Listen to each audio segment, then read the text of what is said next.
Want a shrimp quesadilla in a flash? Pre-cooked shrimp are a lifesaver. First, heat a lightly oiled pan and put in a whole wheat tortilla.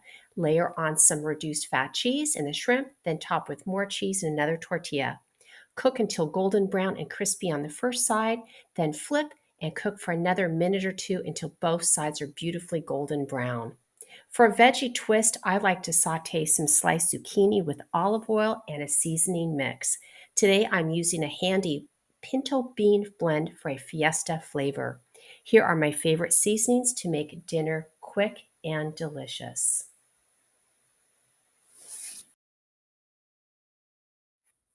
Serve with a little reduced fat sour cream, small amount of avocado, and some corn for a full meal.